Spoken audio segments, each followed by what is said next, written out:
Hello दोस्तों, GC sir के इस ऑनलाइन प्लेटफॉर्म पर मैं एलसी राव आपका हार्दिक स्वागत करता हूं। दोस्तों, जैसा कि थंबनेल के माध्यम से आपको ज्ञात ही हो गया होगा कि आज के चर्चा का जो विषय है वो क्या है। तो दोस्तों, आज का जो चर्चा का जो विषय है वो हमारा 12th यानी बोर्ड एग्जामिनेशन के लिए भी और टीजीटी पीजीटी के लिए भी एक इम्पॉर्टेंट टॉपिक होगा जिसका नाम है नष्ट समीकरण। तो देखो दोस्तों, नष्ट समीकरण के बारे में अगर कहा जाए तो यहाँ से बोर्ड एग्जामिनेशन में एक क्वेश्चन फिक्स होता है, आना तो निश्चित होता है। और इस पर based question TGT PGT examination के संदर्भ में भी आते हैं। तो यह एक बेहद इंपॉर्टेंट टॉपिक होता है। तो आज इसके बारे में हम लोग पूरी डिटेल में चर्चा करेंगे। तो देखते हैं दोस्तों, नष्ट समीकरण।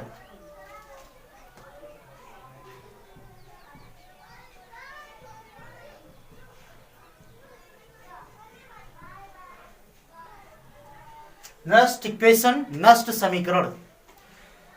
तो नष्ट जो है एक साइंटिस्ट का नाम है।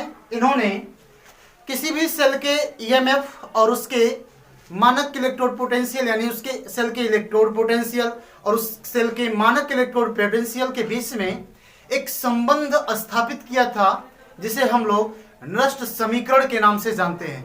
नष्ट समीकरण क्या करता है, किसी भी सेल के ईएमएफ की गणना किसी भी टेम्परेचर पर वो करके देता है।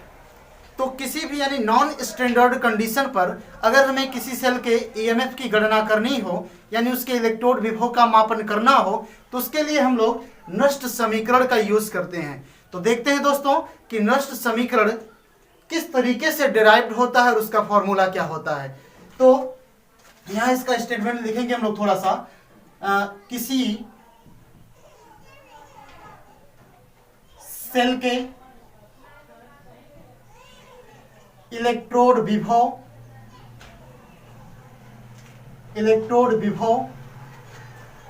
और उसके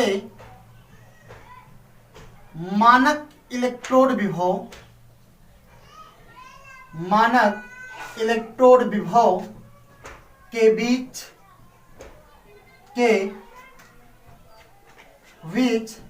संबंध बताते हुए नष्ट ने एक समीकरण दिया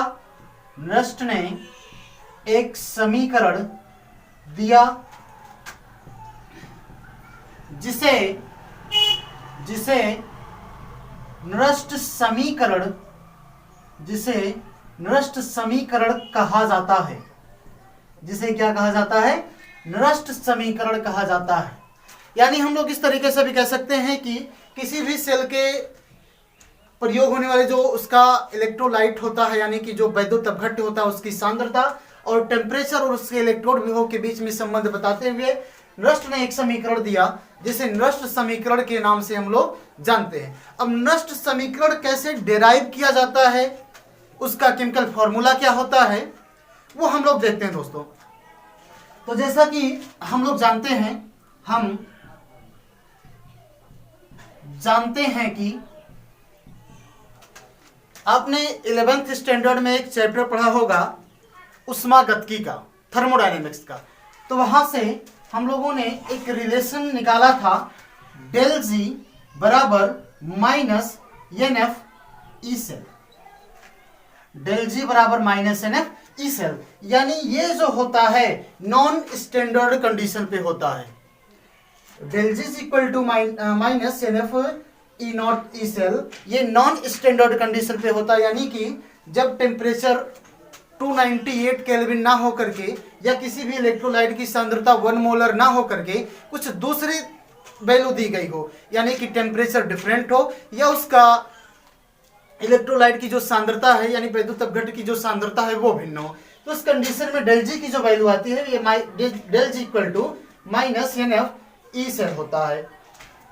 और यही स्टैंडर्ड कंडीशन की अगर बात करें तो डेल जी बराबर होता है minus N F E not cell के।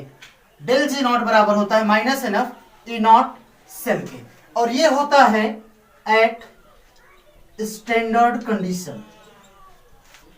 यानी कि मानक परिस्थिति में होता है कि del G naught is equal to minus N F E not cell के। क्लियर इक्वल दोस्तों। एट स्टैंडर्ड कंडीशन की जो बात करें हम लोग, तो यहाँ पर जो टेम्परेचर ली जाती है ये ली जाती है 298 केल्विन। टेम्परेचर कितनी ले जाती है? 298 केल्विन ली जाती है।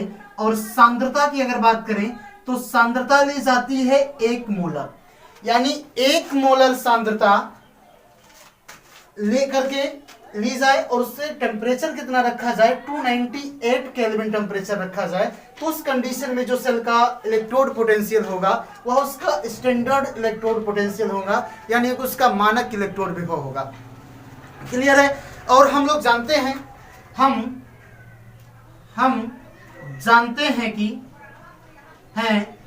ये हमने क्लास 11th में हम लोग पढ़ते हैं इसे। हम जानते हैं कि यहां पर हम लिख सकते हैं ऊष्मागतिकी के सिद्धांत से, ऊष्मागतिकी के सिद्धांत से, ऊष्मागतिकी के सिद्धांत से।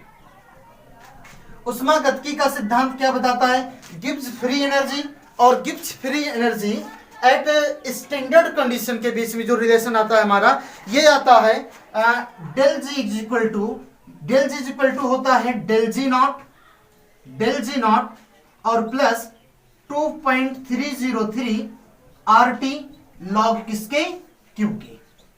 ये रिएक्शन कांस्टेंट होता है। Del G is equal to del G naught plus 2.303 RT log किसके होता है? क्यू के।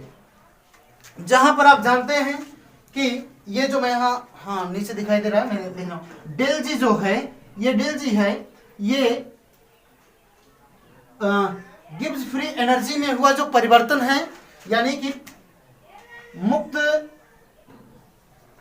ऊर्जा में हुआ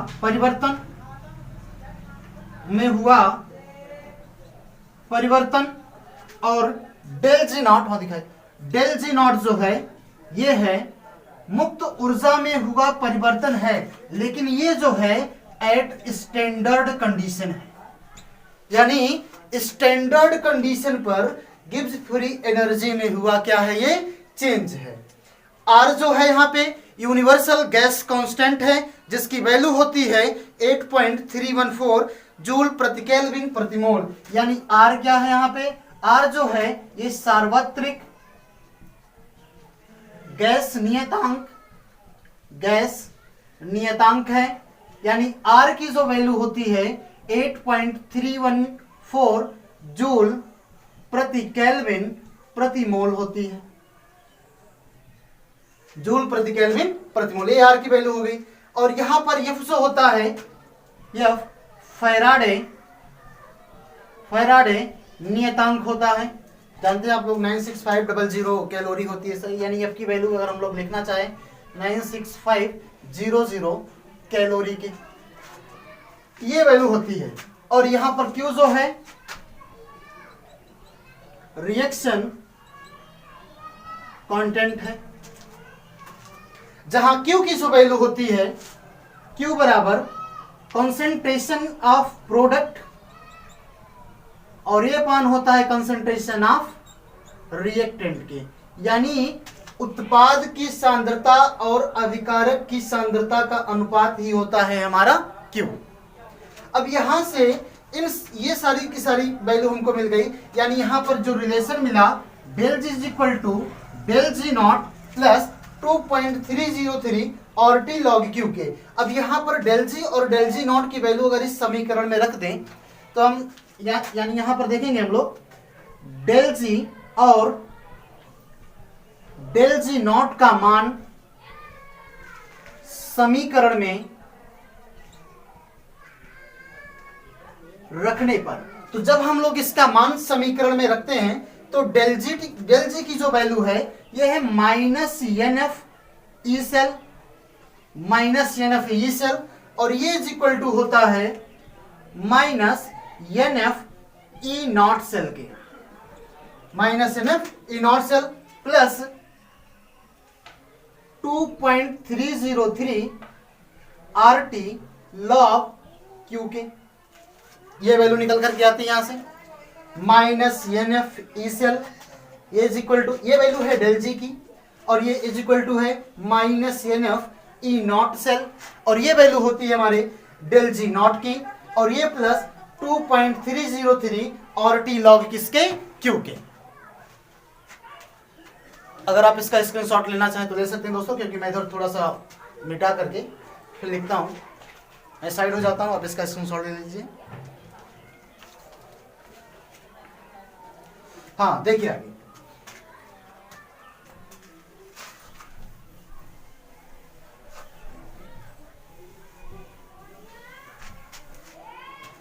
अब यहां से हमको minus N F E cell is equal to minus N F E not cell is plus है 2.303 और टी लॉग क्यू के। अगर दोनों पक्षों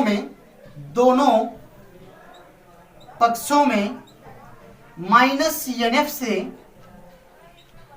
भाग देने पर, माइनस एन एफ से भाग देने पर, दोनों पक्षों में अगर हम लोग माइनस एन एफ से भाग दे दें तो ये आएगा minus N F E cell, minus N F E cell, और ये अपन माइनस एन एफ और is equal to minus N F E not cell upon minus N F plus 2.303 R T, और ये अपन होता है हमारा माइनस एन एफ और लॉग किसके, क्यू के, लॉग क्यू के।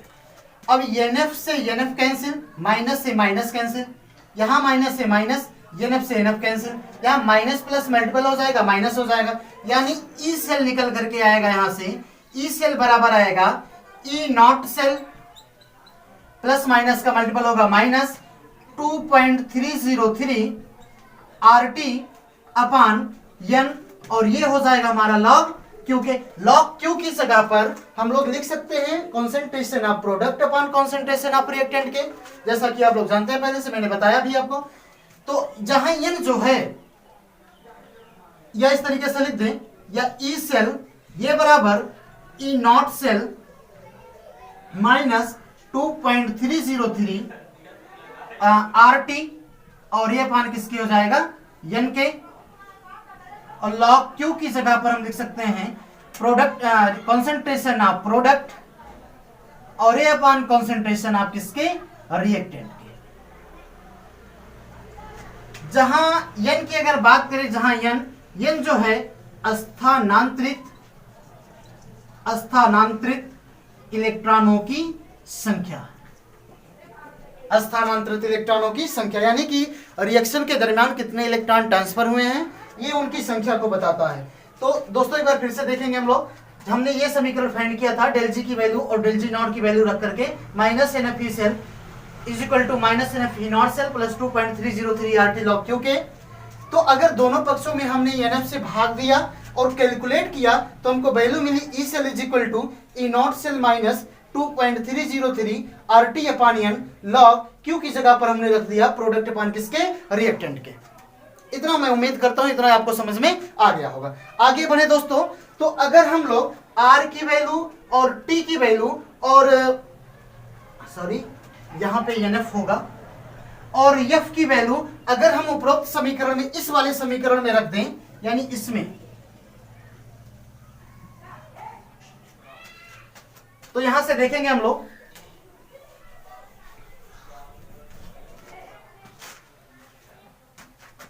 उपरोक्त समीकरण में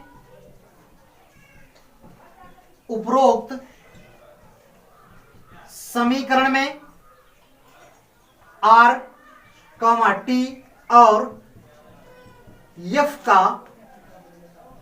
का मान रखने पर, तो जब इन सारी वैल्यू हम लोग इसमें पुट करेंगे तो देखेंगे हम लोग ई सेल की जो वैल्यू आएगी, ई सेल बराबर होता है ई नॉट सेल, अब यहां माइनस है तो माइनस 2.303 इंटू आर, आर की वैल्यू आप जानते हैं 8.314 जूल प्रति केल्विन प्रति मोल, और टी की वैल्यू क्या लेनी है ये भी आप जान, टी यहां पर एब्सोल्यूट टेम्परेचर होगा, तो एब्सोल्यूट टेम्परेचर जो लेंगे हम लोग 298, दिखाई दे रहा, हाँ दिखाई दे रहा, 298 upon N into Faraday constant जो होगा 96500 कैलोरी के, और लॉग किसके हो जाएगा, ये लॉग कॉन्सेंट्रेशन ऑफ प्रोडक्ट और ये अपान हो जाएगा कॉन्सेंट्रेशन ऑफ किसके, रिएक्टेंट के।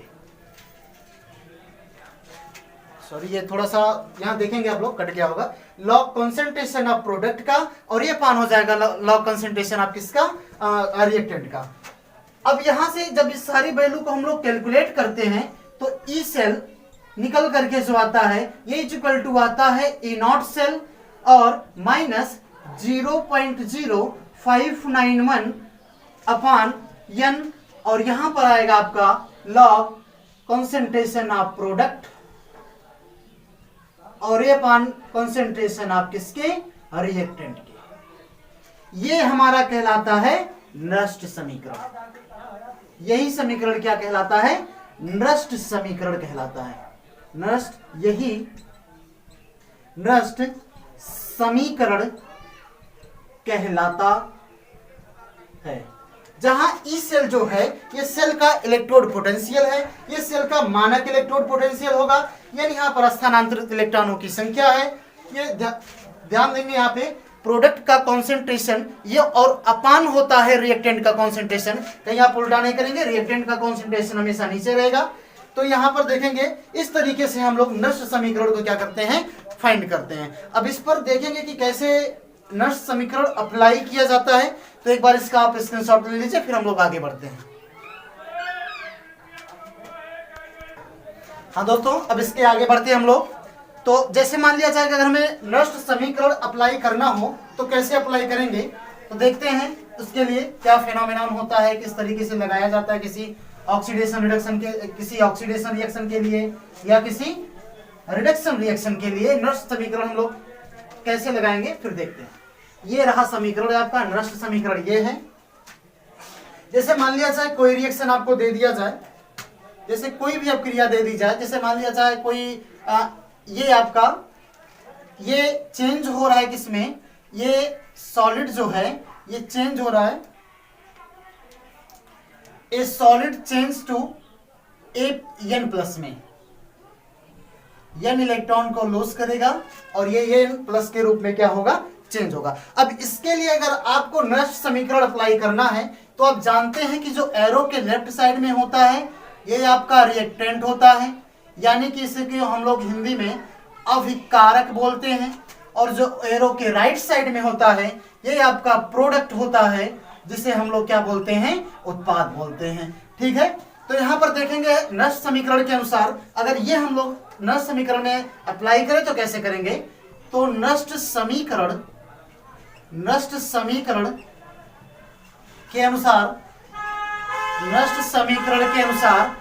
ई सेल इज इक्वल टू जो होता है, E cell is equal to E not cell, E cell is equal to E not cell, और ये माइनस 0.0591 अपान, अब यहाँ पर देखें एन इलेक्ट्रॉन चेंज हो रहा है, यहीं पर अगर 2 इलेक्ट्रॉन चेंज होता तो यहाँ पर एन की वैल्यू हम लोग 2 रखते, अगर 1 इलेक्ट्रॉन स्थानांतरित होता यानी ये 1 इलेक्ट्रॉन लॉस करता तो हम एन की वैल्यू 1 रखते, यानी जितना इलेक्ट्रॉन लॉस करेगा एन की वैल्यू आपको उतनी ही रखनी है। तो 0.0591 अपान एन, और ये लॉग हो जाएगा लॉग कॉन्सेंट्रेशन ऑफ ये प्लस एन, और ये अपान कॉन्सेंट्रेशन ऑफ किसके, ए के। ये एक्वस में होगा और ये किस में होगा, सॉलिड में होगा। तो ध्यान देंगे यहाँ पर इस तरीके से, तो हम यहाँ पे एक नोट लिखेंगे, ये नोट आपको याद होना चाहिए। यहाँ पर हम लोग देखेंगे कि ठोस अवस्था में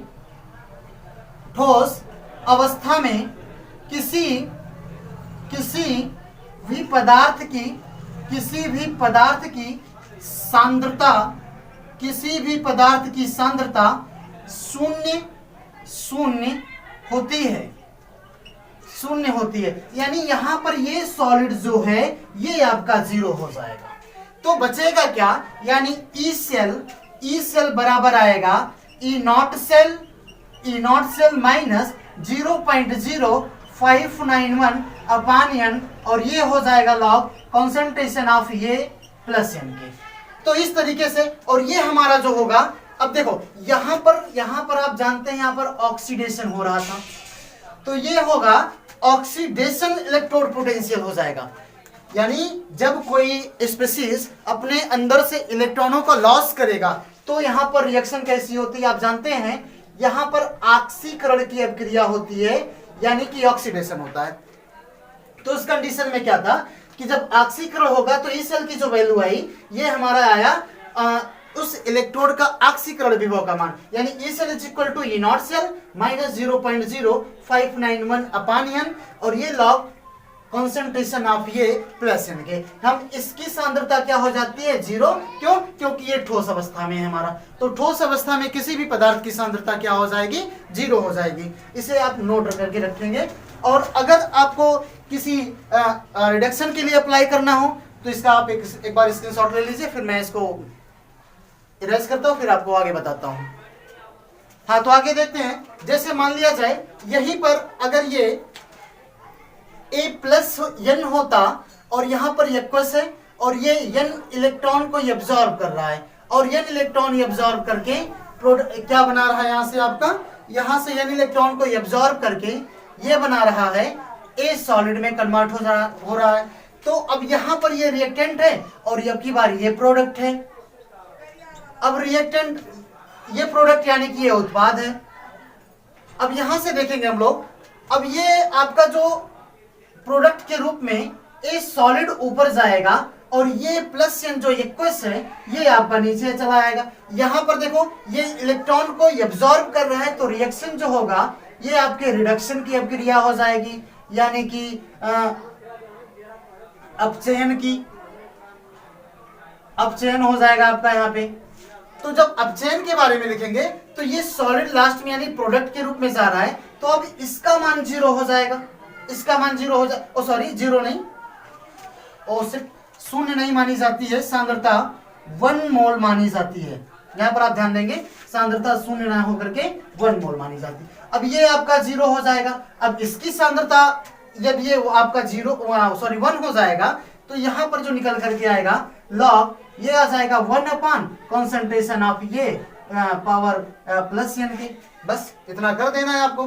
तो ये आपका निकल करके आया है आपका ई रिडक्शन पोटेंशियल निकल करके आएगा, यानी कि किसी भी इलेक्ट्रोड का अपचयन इलेक्ट्रोड विभव निकल करके चला आएगा यहाँ से इस तरीके से।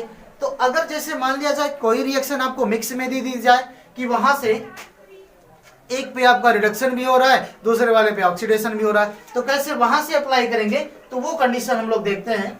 तो जैसे मान लिया जाए कोई अभिक्रिया दी गई है आपको, जैसे Zn है, Zn चेंज हो रहा है, जैसे यहां देखो Zn solid plus Cu plus 2 aqueous changes to किसमें, Zn changes to Zn plus 2 aqueous में और प्लस Cu किसमें, सॉलिड में।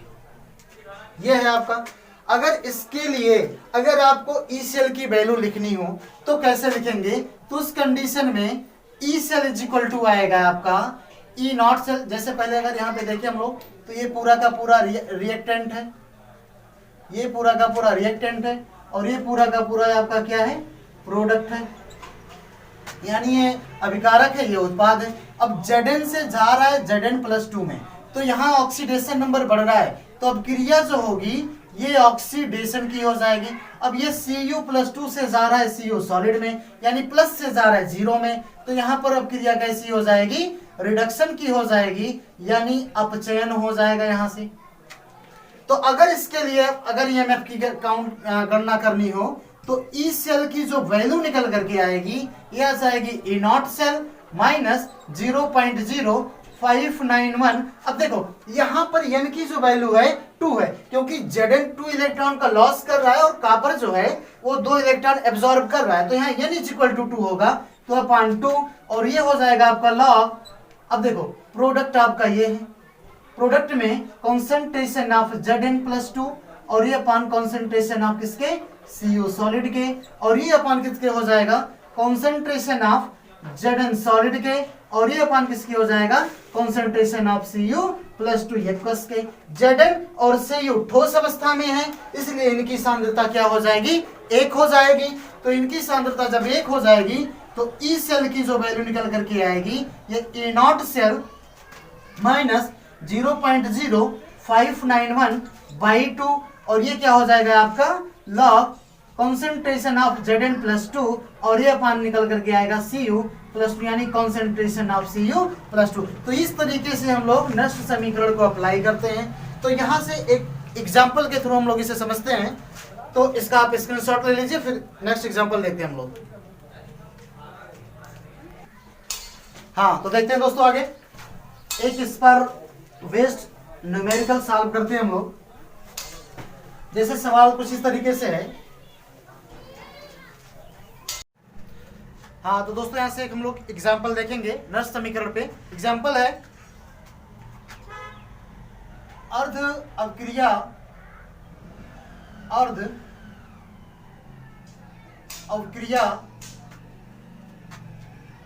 के लिए विभव का मान ज्ञात कीजिए। अब क्रिया आपको इस तरीके से दे रखा है कि Fe+2 यक्वस जिसकी सांद्रता है 0.1 मोलर, ये चेंज हो रहा है Fe सॉलिड में, और इसके E0 Fe+2 changes to Fe solid, जिसकी वैल्यू दे रखा है -0.41 वोल्ट की। तो यहां से देखें, अब क्रिया जो अगर इसको पूरा ओपन करें हम लोग, तो ये Fe+2 यक्वस 2 इलेक्ट्रॉन को एब्जॉर्ब करके Fe सॉलिड में चेंज हो रहा है। यानी यहां पर जो रिएक्शन हो रहा है ये रिडक्शन हो रहा है। क्यों? क्योंकि इलेक्ट्रॉन को गेन हो रहा है, इलेक्ट्रॉन यहाँ पर Fe+2 ग्रहण कर रहा है। तो जब इलेक्ट्रॉन ग्रहण करेगा तो अब क्रिया कैसी हो जाएगी? रिडक्शन की हो जाएगी। तो चूंकि आप जानते हैं कि अगर सॉल्यूशन इसका देखें, ई सेल बराबर किसके होता है? E0 cell minus 0.0591 by N log concentration of product, और ये अपान किसके हो जाता है? कॉन्सेंट्रेशन ऑफ किसके? रिएक्टेंट के। तो यहाँ पर प्रोडक्ट आपका Fe सॉलिड है, तो ई सेल की वैल्यू अगर आपको निकालनी है तो E0 सेल की वैल्यू आपको दे रखा है -0.41 वोल्ट के, -0.0591, गेन की वैल्यू 2 है, और ये हो जाएगा लॉग प्रोडक्ट। यहाँ पे आपका Fe सॉलिड है, तो सॉलिड में कोई भी अगर पदार्थ होता है तो उसकी सांद्रता हम लेते हैं। रिएक्टेंट की सांद्रता दे रखा है 0.1 मोलर के। यहाँ पर देखें हम लोग -0.41 -0.0591 बाई 2, और ये हो जाएगा आपका, अगर यहाँ पे हम लोग 10 का मल्टीपल कर दे तो 10 का मल्टीपल ऊपर भी करना पड़ेगा डेसिमल हटाने के लिए। तो ये हो जाएगा log 10 बेस 10 के। log 10 बेस 10 की वैल्यू आप जानते हैं 1 होता है। तो ये हो जाएगा आपका -0.41 और ये -0.0591 वाई किसके? 2 के। 2 से अगर इसको हम लोग कैंसिल आउट करें तो ये आएगा आपका 0.0, 2 दूनी 4, 19वां, 2 नंबर 18, 2 पच्चे 10, और ये हो जाएगा आपका 2 पच्चे 10, लगभग कितना आएगा? -0.41 -0.02955। एक बार फिर से इसको सॉल्व कर लें।